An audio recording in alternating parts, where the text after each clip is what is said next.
Hello. ഒരു detective ആകാൻ റെഡിയാണോ? കാരണം ഡാറ്റാ സയൻസ് എന്ന വലിയ രഹസ്യത്തിന്റെ ചുരുളഴിക്കാൻ പോവുകയാണ് നമ്മളിന്ന്. അപ്പോ ഈ കാണുന്ന ഡാറ്റയുടെ കൂമ്പാരത്തിൽ നിന്ന് നമ്മൾ എങ്ങനെയാണ് സത്യം കണ്ടുപിടിക്കുക, അല്ലേ? ഇതാണ് ശരിക്കും ഓരോ ഡാറ്റ സയന്റിസ്റ്റും നേരിടുന്ന ഏറ്റവും വലിയ വെല്ലുവിളി. വാ, നമുക്ക് ഈ കേസ് ഒന്ന് ഏറ്റെടുത്തു നോക്കാം.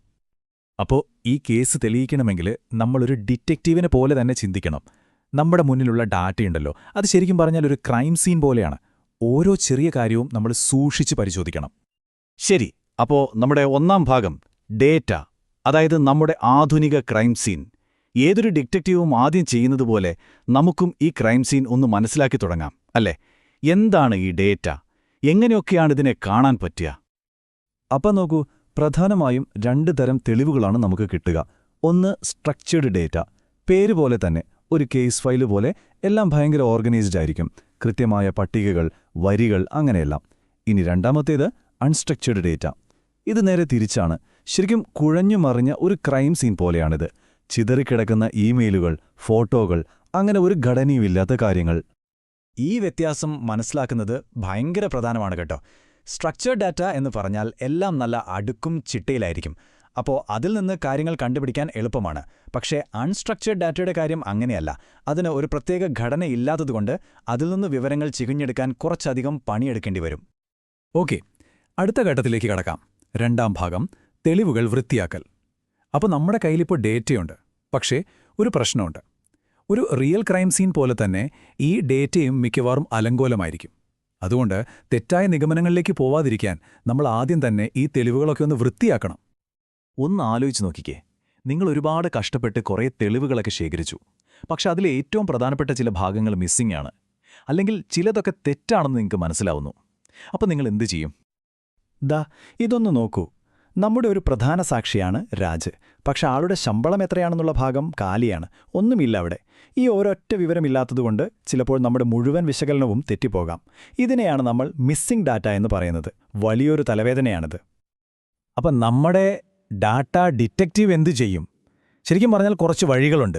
ഒന്നാമത്തെ വഴി, ആ റെക്കോർഡങ്ങ് ഒഴിവാക്കാം. അല്ലെങ്കിൽ അവിടെ ഒരു ഊഹം വെച്ച് പൂരിപ്പിക്കാം. ചിലപ്പോൾ ബാക്കിയുള്ളവരുടെ ശമ്പളത്തിന്റെ ശരാശരി എടുത്ത് അവിടെ ചേർക്കാം. ഓരോ സാഹചര്യത്തിലും ഏതാണ് നല്ലതെന്ന് ഡിറ്റക്റ്റീവ് തീരുമാനിക്കണം. ഇതെന്തിനാണ് ഇത്ര പ്രാധാന്യത്തോടെ പറയുന്നതെന്നറിയാമോ?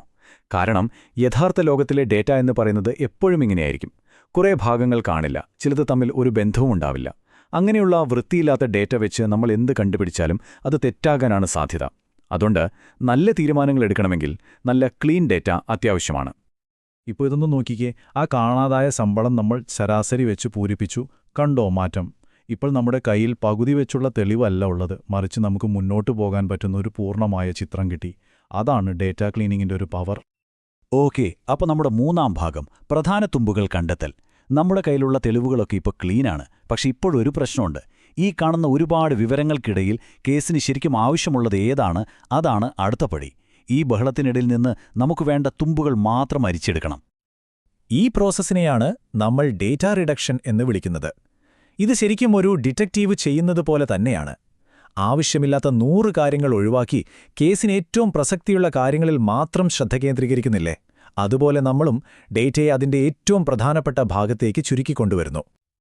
ഇതിനുള്ള ഒരു കിടിലൻ ടെക്നിക്കാണ് ഡൈമെൻഷനാലിറ്റി റിഡക്ഷൻ. അതായത് നമ്മൾ പരിശോധിക്കേണ്ട കാര്യങ്ങളുടെ എണ്ണം കുറയ്ക്കുക. ഒരു ഉദാഹരണം പറഞ്ഞാൽ, 100 പേരെ സംശയിക്കുന്നതിന് പകരം ഏറ്റവും സാധ്യതയുള്ള 2-3 പേരിലേക്ക് നമ്മുടെ അന്വേഷണം ചുരുക്കുന്നതുപോലെ. ഇതിനുവേണ്ടി നമ്മൾ ഉപയോഗിക്കുന്ന ഒരു രീതിയാണ് പ്രിൻസിപ്പൽ കമ്പോണന്റ് അനാലിസിസ്, അല്ലെങ്കിൽ PCA. ഇത് ചെയ്യുന്നത് എന്താണെന്ന് വെച്ചാൽ, പല കാര്യങ്ങളെ ഒന്നിച്ചു ചേർത്ത് ഏറ്റവും പ്രധാനപ്പെട്ട 1-2 ഘടകങ്ങളാക്കി മാറ്റും. അപ്പോൾ നമുക്ക് ചെറിയ ഡീറ്റെയിൽസിൽ തല പുകയ്ക്കാതെ കേസിന്റെ ഒരു വലിയ ചിത്രം, ഒരു ബിഗ് പിക്ചർ കിട്ടും. ശരി, അപ്പോൾ 4ാം ഭാഗം കേസ് രൂപപ്പെടുത്തുന്നു. ഇപ്പോൾ നമ്മുടെ കയ്യിൽ ക്ലീൻ ചെയ്ത തെളിവുകളുണ്ട്, അതിൽ നിന്ന് കിട്ടിയ പ്രധാന തുമ്പുകളുമുണ്ട്. ഇനി എന്താ ചെയ്യേണ്ടത്? ഡിറ്റക്റ്റീവ് ഇനി ഇതെല്ലാം കൂടിയൊന്ന് കൂട്ടിയോജിപ്പിക്കണം. ഇവിടെയാണ് നമ്മൾ നമ്മുടെ കേസ് തിയറി ഉണ്ടാക്കാൻ പോകുന്നത്. ഇതാണ് ശരിക്കും പറഞ്ഞാൽ നമ്മുടെ അന്വേഷണത്തിന്റെ ഹൃദയം. ഇതിനെയാണ് നമ്മൾ ഡേറ്റ മൈനിംഗ് എന്ന് പറയുന്നത്. ഇവിടെ നമ്മൾ അൽഗോരിതംസ്, അതായത് പാറ്റേണുകൾ കണ്ടുപിടിക്കാനുള്ള ചില പ്രത്യേക രീതികൾ ഉപയോഗിക്കും. അങ്ങനെ ഡേറ്റയിൽ ഒളിഞ്ഞിരിക്കുന്ന ബന്ധങ്ങൾ കണ്ടെത്തി നമ്മുടെ കേസിന് ഒരു തിയറി ഉണ്ടാക്കിയെടുക്കും. അങ്ങനെ നമ്മൾ 5-ാം ഭാഗത്തിലെത്തി. അന്തിമ വിധി. നമ്മളൊരു തിയറിയൊക്കെ ഉണ്ടാക്കി. പക്ഷേ ഒരു മിനിറ്റ്, നമ്മുടെ ഡിറ്റക്റ്റീവ് കണ്ടുപിടിച്ചത് ശരിയാണോന്നെങ്ങനെ അറിയും? അല്ലേ? നമ്മുടെ ഈ തിയറിക്ക് എത്രത്തോളം കൃത്യതയുണ്ട്? അതിനൊരു വഴിയുണ്ട്. അതാണ് കൺഫ്യൂഷൻ മാട്രിക്സ് എന്ന് പറയുന്ന ഈ ടൂൾ. ഇത് ശരിക്കും നമ്മുടെ ഡിറ്റക്റ്റീവിന് കിട്ടുന്നൊരു റിപ്പോർട്ട് കാർഡ് പോലെയാണ്. എവിടെയൊക്കെ ശരിയാക്കി, എവിടെയൊക്കെ തെറ്റുപറ്റി എന്നത് കൃത്യമായി നമുക്ക് കാണിച്ചു തരും. ഇത് ഭയങ്കര നിർണായകമാണ് കേട്ടോ. നമ്മുടെ മോഡൽ കുറ്റവാളിയെ ശരിക്കും പിടിച്ചോ, അതോ ഒരു നിരപരാധിയെ പിടിച്ചകത്തിട്ടോ, എവിടെയൊക്കെയാണ് ശരിയായത്, എവിടെയൊക്കെയാണ് തെറ്റിയത് എന്നൊക്കെ ഈ ടേബിൾ നമുക്ക് ക്ലിയറായിട്ട് പറഞ്ഞു വരും. ഈ ഒരു കൃത്യതയില്ലെങ്കിൽ പിന്നെ നമ്മൾ ഈ കഷ്ടപ്പെട്ടതിനൊന്നും ഒരു അർത്ഥവുമില്ലാതെ പോകും. അപ്പോൾ ഈ ടേബിൾ വെച്ചിട്ട് നമുക്ക് നമ്മുടെ മോഡലിന്റെ ആക്യുറസി, പ്രിസിഷൻ പോലെയുള്ള കാര്യങ്ങൾ കണക്കുകൂട്ടാൻ പറ്റും. ചുരുക്കി പറഞ്ഞാൽ നമ്മുടെ ഡിറ്റക്റ്റീവ് എത്രത്തോളം മിടുക്കനാണ്, അയാളുടെ കണ്ടെത്തലുകളെ നമുക്ക് എത്രത്തോളം വിശ്വസിക്കാം എന്നൊക്കെ ഈ നമ്പറുകൾ നമുക്ക് കൃത്യമായി പറഞ്ഞു തരും. അപ്പോൾ ഇതാണ് ആ ഒരു മുഴുവൻ യാത്ര. അലങ്കോലമായി കിടക്കുന്ന ഒരു ക്രൈം സീനിൽ നിന്ന് തുടങ്ങി തെളിവുകൾ വൃത്തിയാക്കി, പാറ്റേണുകൾ കണ്ടെത്തി, അവസാനം വ്യക്തവും അളക്കാൻ പറ്റുന്നതുമായ ഒരു നിഗമനത്തിൽ നമ്മളെത്തുന്നു. കുഴഞ്ഞുമറിഞ്ഞ ഡേറ്റയിൽ നിന്ന് കൃത്യമായ ഒരു ഉത്തരം. അതാണ് സംഭവം. പക്ഷേ ഒരു നിമിഷം, ഇതെല്ലാം കഴിഞ്ഞപ്പോൾ നമ്മളൊരു അവസാനത്തെ ചോദ്യത്തിലെത്തുകയാണ്.